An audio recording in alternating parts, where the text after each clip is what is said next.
چنانچہ نبی علیہ الصلوۃ والسلام کے اوپر جو شخص درود شریف پڑھتا ہے اللہ رب العزت اس کے بھی گناہوں کو معاف فرماتے ہیں۔ یہ ایک ایسا عمل ہے جو ہمیں کثرت کے ساتھ کرنا چاہیے۔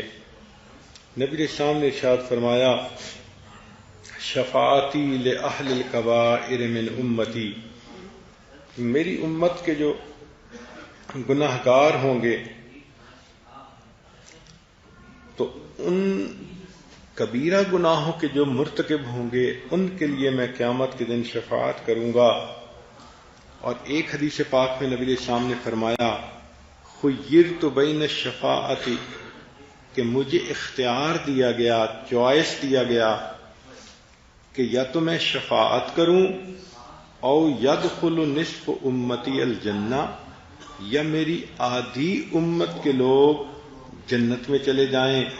فاخترت الشفاعہ، نبی علیہ السلام فرماتے ہیں میں نے شفاعت کو چن لیا، لأنہا اعم و اکفا، اس لیے کہ میری شفاعت کے ذریعے آدھی سے زیادہ امت جو ہے وہ جہنم کی بجائے جنت میں چلی جائے گی۔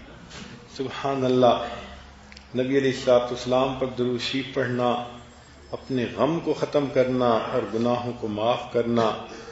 چنانچہ حدیث پاک میں ہے ایک صحابی نبی علیہ السلام کی خدمت میں حاضر ہوئے، اے اللہ کے نبی صلی اللہ علیہ وسلم، میں آپ پر تیسرا حصہ وقت کا درود شریف پڑھ لیا کروں؟ فرمایا زیادہ کرو تو بہتر ہے۔ اے اللہ کے نبی صلی اللہ علیہ وسلم، میں آدھا وقت درود شریف پڑھ لیا کروں؟ فرمایا زیادہ کرو تو بہتر ہوگا۔ اے اللہ کے نبی صلی اللہ علیہ وسلم، میں 3/4 وقت آپ پر درود شریف پڑھ لیا کروں؟ فرمایا تم زیادہ کرو تو بہتر ہوگا۔ اے اللہ کے نبی صلی اللہ علیہ وسلم، میں پورا وقت آپ پر درود شریف پڑھا کروں؟ نبی اسلام نے فرمایا اذن تکفی ہمک ویغفر لک ذنبک، اگر تو ایسا کرے گا اللہ تیری پریشانیوں کو ختم کر دیں گے اور اللہ تیرے سب گناہوں کو معاف کر دیں گے۔ سبحان اللہ۔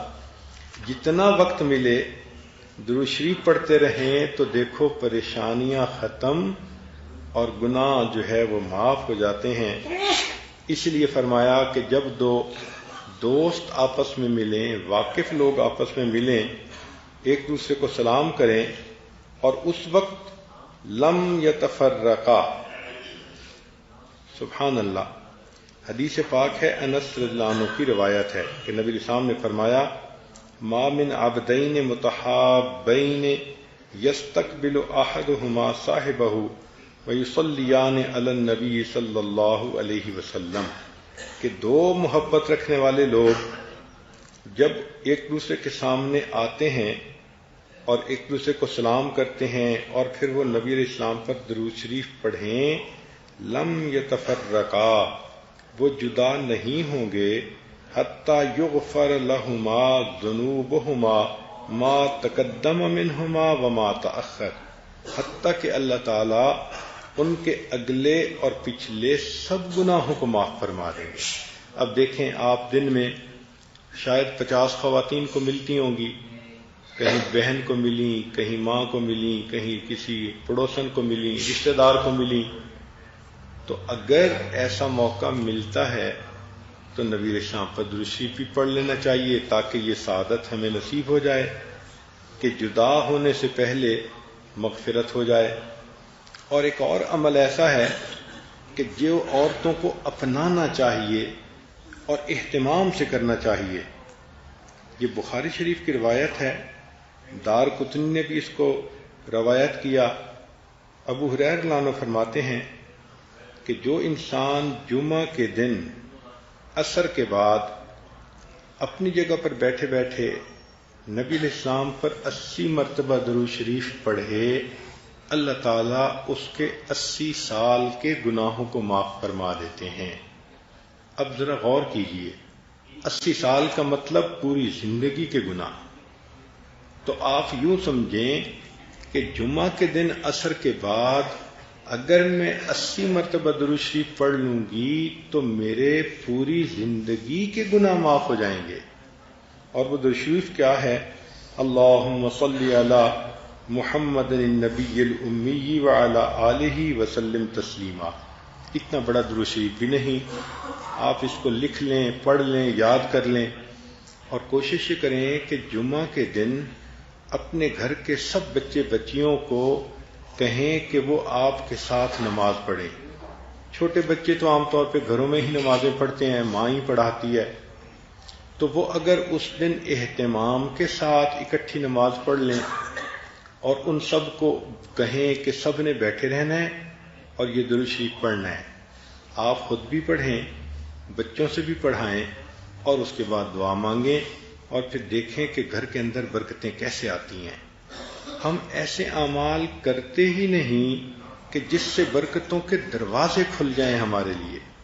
تو جب بچپن سے بچوں کو اس کی عادت ڈالیں گی، وہ پوری زندگی پڑھتے رہیں گے اور اللہ ان کے گناہوں کو بخشیں گے. تو ہمیں چاہیے کہ ہم درود شریف جمعہ کے دن عصر کے بعد پڑھنے کی عادت کو اپنائیں. اور ویسے بھی حدیث پاک میں ہے کہ جمعہ کے دن ایک ساعت اجابت ہوتی ہے. ساعت اجابت کہتے ہیں وہ گھڑی جس میں دعا قبول ہوتی ہے. بعض علماء نے لکھا کہ امام جب خطبہ دیتا ہے تو دو خطبوں کے درمیان جب تھوڑی دیر کے لیے بیٹھتا ہے وہ ساعت اجابت ہے. لیکن زیادہ علماء نے یہ لکھا ہے کہ سیدہ فاطمہ الزہرا رضی اللہ تعالیٰ عنہ فرماتی ہیں کہ وہ ساعت اجابت جمعہ کے دن عصر اور مغرب کے درمیان ہوتی ہے. تو اگر عصر اور مغرب کے درمیان وہ قبولیت کا وقت ہے تو درود شریف بھی پڑھیں اور اللہ سے دعا بھی مانگ لیں، اور پھر شفاعت کی بھی مستحق بن جائیں گی، زندگی کے گناہ بھی معاف ہو جائیں گے، اور اللہ تعالیٰ کی طرف سے برکتوں کے دروازے بھی کھل جائیں گے. سبحان اللہ. یہاں تک کہ اگر کوئی آدمی کتاب میں نبی علیہ الصلوۃ والسلام کا نام نامی اسم گرامی لکھے، اور اگر وہ ساتھ صلی اللہ علیہ وسلم کتاب میں لکھے، تو حدیث پہ پاک میں آتا ہے من صلی علیہ فی کتاب لم تزل الملائکۃ تستغفر له ما دام اسمی فی ذلک الکتاب، کہ جب تک میرا نام اس کتاب میں رہے گا اس وقت تک فرشتے اس بندے کی مغفرت کی دعا کرتے رہیں گے. سبحان اللہ سبحان اللہ. سیدنا صدیق اکبر عنہ فرمایا کرتے تھے کہ ٹھنڈا پانی آگ کو اتنا جلدی نہیں بجھاتا جتنا جلدی درود شریف انسان کے گناہوں کی آگ کو بجھا دیتا ہے. سبحان اللہ. وقت ہوتا ہے عورتوں کے پاس ادھر ادھر کے کاموں میں مشغول رہنے کی بجائے، یا ایک دوسرے سے تبادلہ خیال کرنے کی بجائے، گپیں مارنے کی بجائے، حالات حاضرہ سننے کی بجائے، اگر عادت پڑ جائے کہ یہ اعمال میں نے کرنے ہیں، دعائیں مانگنی ہیں، مسنون دعائیں پڑھنی ہیں، درود شریف پڑھنا ہے، تو سبحان اللہ جنت میں جانے کا راستہ کھلا ہوگا.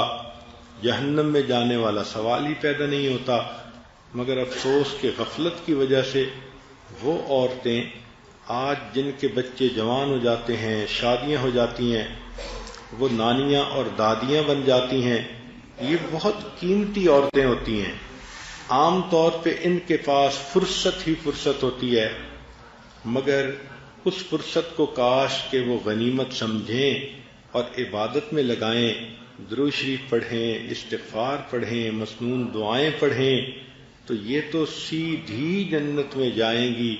اللہ تعالی ہمارے لیے جنت کے راستے کو آسان فرما دے. اب اختتام کے اوپر جو آج کی اس مجلس کی آخری حدیث مبارکہ ہے وہ سنانی ہے.